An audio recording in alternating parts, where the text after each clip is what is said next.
exactly 8 p.m. on our studio clock, and these news are on Spectrum Television.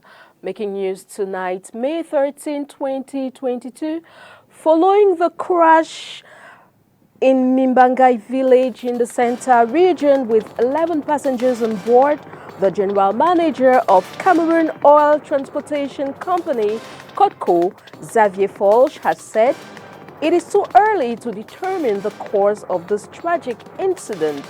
He was speaking today in a press conference in Douala. Leila Renganzo will be feeding us with details in this newscast. In health, the national vaccination campaign to fight against poliomyelitis has been launched today in the economic capital city, Douala, with the objective of getting 100% of children of ages 0 to 5 years old vaccinated. These stories in full and much more will be yours in a short while. Good evening, ladies and gentlemen. Thanks for joining in on the 8 p.m. Balingo Primetime Newscast on Spectrum Television. We'll start right away in the French language with Makeda Lidi Newton. Bonsoir, Makeda Lidi. Bonsoir, Christelle Assec, mesdames, messieurs, bonsoir. Nous vous l'annoncions dans les titres.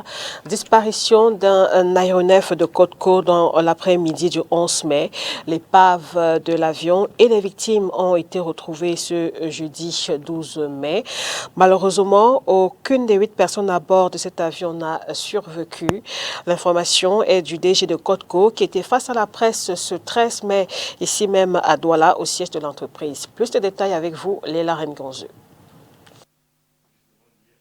Une minute de silence à la mémoire des disparus du crash d'un aéronef de COTCO, ayant principalement à son bord des employés de la Cameroon Oil Transportation Company. I would ask you to stand up and respect 1 minute silence for the victims.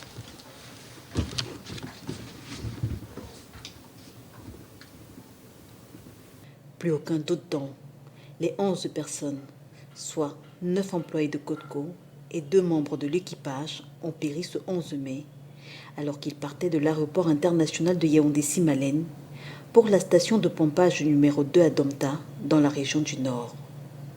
Les dépouilles et l'épave de l'avion ont été retrouvées ce 12 mai, un jour après le drame. L'aéronef avait décollé de l'aéroport de Yaoundé-Simalène à 12h44 ce mercredi 11 mai. Son contact a été perdu vers 14h30.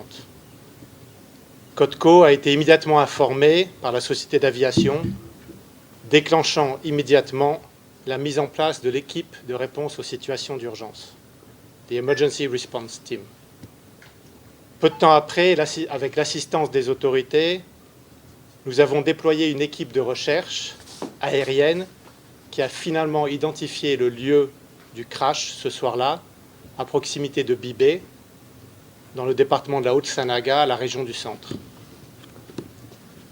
Plusieurs équipes de recherche et de sauvetage au sol ont commencé à se diriger vers le site.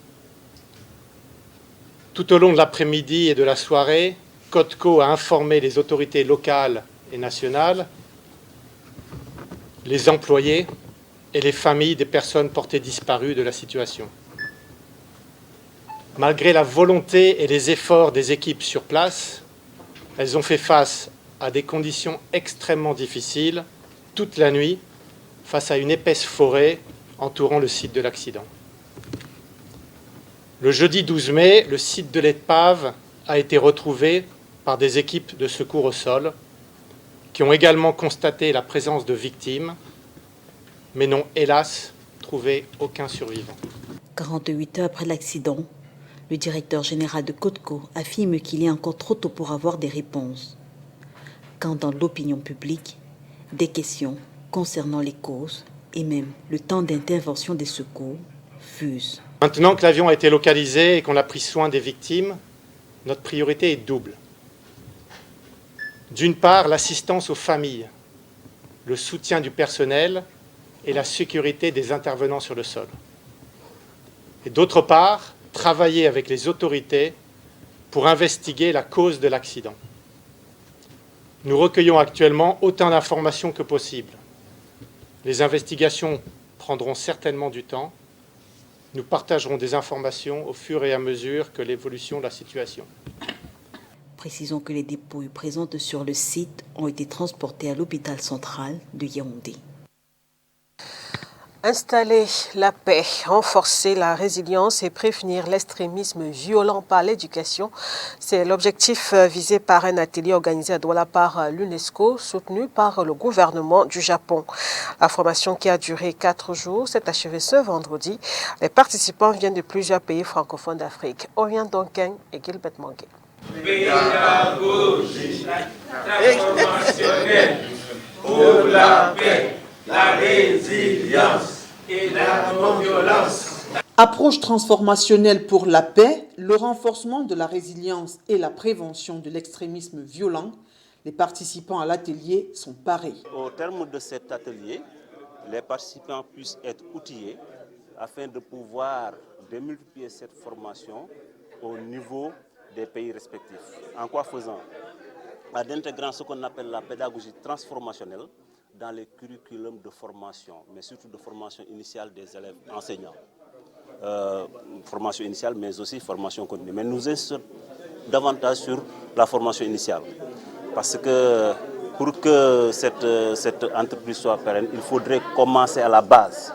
Au moment où les élèves maîtres, les élèves professeurs n'ont pas encore acquis des habitudes rigides. Donc ce qui fait qu'ils seront moulés avec cette formation-là, afin qu'ils puissent être mieux à même de procéder à la démultiplication de manière plus facile. Ils sont venus de plusieurs pays francophones d'Afrique, tels que le Burundi, le Cameroun, la République centrafricaine, la République démocratique du Congo et le Tchad. Nous restons très présents sur les domaines dits traditionnels de l'UNESCO, éducation, sciences, culture, communication. Mais de plus en plus, nous avons une approche transversale, c'est-à-dire des programmes, en particulier des programmes orientés vers la stabilité et la paix, qui sont au confluent des questions d'éducation, de sciences, d'environnement, de nouvelles technologies. Et donc ce sont toujours les mêmes axes, mais peut-être avec de nouveaux outils que nous allons développer au cours des années qui viennent.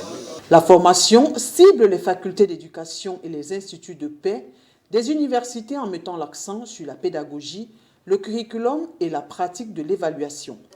L'objectif principal de cet atelier était de renforcer les capacités des universitaires, des enseignants universitaires, mais aussi des formateurs d'enseignants sur l'autonomisation des jeunes pour la construction de la paix, la résilience et la prévention de l'extrémisme violent. C'est un projet qui est piloté par l'UNESCO ICBA, mais sous le financement du gouvernement du Japon. Un projet qui a commencé depuis 2017 et qui a couvert un ensemble de parties africaines. Le projet a commencé avec la Corne de l'Afrique, puis s'est étendu vers le Sahel, puis l'Afrique du Nord. Et on s'est dit qu'il ne faudrait laisser aucune partie non défrichée. Donc il fallait vraiment intervenir au niveau de l'Afrique centrale. Démarré le 10 mai dernier, l'atelier qui a duré 4 jours s'est achevé ce vendredi 13 mai 2022 ici à Douala. Celui-ci fait partie du projet Paix et renforcement de la résilience et prévention de l'extrémisme violent en Afrique à travers la formation des enseignants mise en œuvre par l'UNESCO ICBA et soutenue par le gouvernement japonais. We now talk health. The national vaccination campaign against poliomyelitis has been launched today in the economic capital city of Cameroon at the Yassa Obstetric and Gynecology Center with the objective to get 100% of children of ages 0 to 5 years old vaccinated. Josephine Binzi with details. Excellent, Monsieur le Gouverneur. The National Sensitization and Vaccination Campaign throughout the National Triangle has begun at the Yassa Center for Obstetrics and Gynecology. It is targeting children between 0 to 5 with an added advantage to babies below 3 months without a birth certificate. To call political leaders, to call administrative authorities, to call traditional authorities to sensitize parents so that they have to present their children to health personnel who will go around to administer vaccine against polio to our children between 0 and 5 years. The first phase, scheduled from May 13 to May 16, has been greatly received by parents. Remercier le Seigneur de nous. We want to thank God for leading us right and thank the governor who was here present. Government is muzzling up strategies to combat poliomyelitis as this phase has begun with the governor of the Littoral region as well as a medical team to launch this phase. Parents are thereby called upon to collaborate with health teams so as to jointly combat poliomyelitis nationwide. On parle toujours santé. L'hôpital général de Marois vient d'être doté d'une ambulance qui va servir au transport des malades. Il s'agit là d'un don de l'organisme CARE International, réceptionné ce jour par le ministre de la Santé publique. Plus de précisions avec vous, Olivier Bouzique. Outre les défis sécuritaires qui secouent la région de l'extrême nord en faisant de nombreux blessés, l'hôpital régional de Marois est également confronté à de nombreux cas d'épidémie et pandémie qui nécessite une main forte. La région de l'extrême nord est la plus grande et la plus peuplée. Alors, cette région a un tableau épidémiologique tout à fait particulier, comme vous pouvez l'imaginer. Et nous avons, avec l'appui de tous les partenaires, de nous attaquer à 3 principales pathologies. Il s'agit des fentes labiopalatines, des fistules obstétricales et des cancers du col de l'utérus. Vous comprenez bien que les patients souffrant de ces pathologies se trouvent partout dans les plus profonds de notre région. Alors cette voiture nous permettra, cette ambulance nous permettra, n'est-ce pas, d'aller au plus profond de la région, récupérer ces patients pour pouvoir leur apporter l'assistance. Voici l'ambulance mise à disposition par l'organisme CARE International. C'est une contribution à la lutte contre les challenges sanitaires de la région de l'extrême nord et qui aidera au transport des cas d'urgence sur le terrain. C'est dans ce cadre de coopération, de collaboration, et avec le financement de l'ambassade de France à travers le ministère de l'Europe et le ministère des Affaires étrangères qu'on a pu doter ce véhicule pour l'hôpital régional de Marois via le ministère de la Santé. Donc c'est dans le cadre de l'accord de coopération entre CARE International et le ministère de la Santé qu'on a fait cette dotation. D'autres appuis techniques sont annoncés dans le cadre de ce vaste programme en vue de soutenir l'hôpital régional de Marois. Away from health, we now take you over to the Meme division of the Southwest region of Cameroon, where the stakeholders have been called upon to put their hands together to ensure that they have a successful 20th May celebration come May 20th, 2022 in the region. Catherine Kone tells us more. Ahead of the 50th edition of the National Day celebration in Cameroon on May 20, the Senior Divisional Officer for Meme Division, Chamberlain Tondong, has urged stakeholders to work hand in hand for a successful organization of the National Day in Cameroon. That's our concern to offer the population of Meme a wonderful 20th Day. All the stakeholders should be mobilized. The clean-up campaign should be done in the way expected by the population. We want to have a wonderful Meme, a wonderful celebration for a wonderful nation with our beloved country.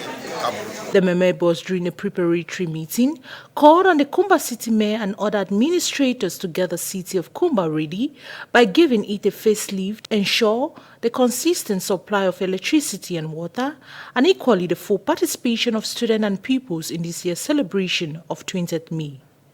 The National Day celebration will be characterized by a number of activities, with the high points being the march past by both the military and civilians. Various committees have been put in place for a hitch-free celebration in Kumba, as well as a security beefed up to protect persons and their properties before, during, and after the big day. It should be recalled that the previous editions of the National Day were suspended due to the outbreak of the COVID-19 pandemic.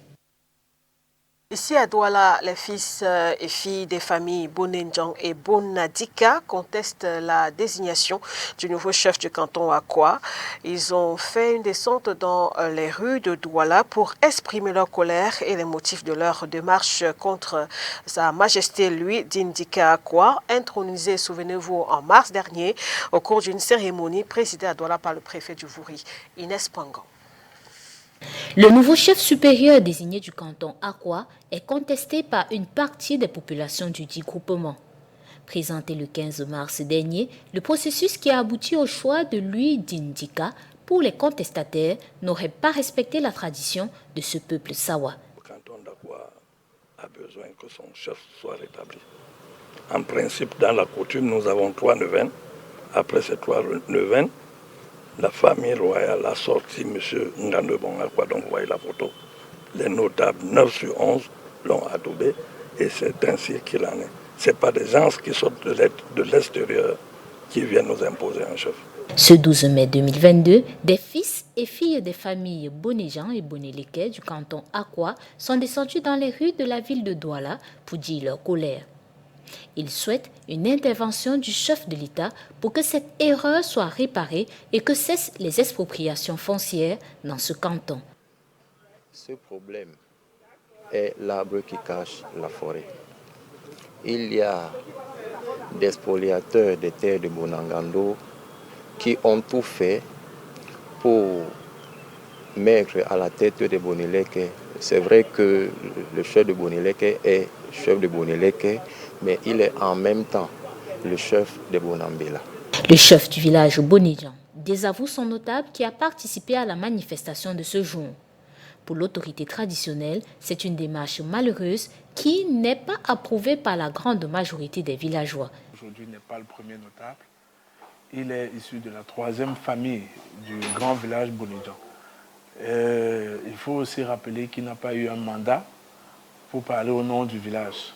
Alors, ce groupuscule de personnes qui a eu à sortir ce matin, malgré le communiqué que j'ai lancé hier, par voie des réseaux sociaux, où il a bien voulu passer son message, et par écrit, que les Kabas ne sont pas conviés à cette sortie d'aujourd'hui, qui est une malheureuse sortie pour des fouteurs de troubles. Ce notable Bonéjan sera sanctionné par le conseil des sages du dit village. Il est à noter que le chef désigné remplace son père, décédé en décembre 2020, Sa Majesté Dindika Akwa III. Families of kidnapped train passengers in Nigeria fear for their lives as they await to be rescued. Details with our foreign partners, The Voice of America.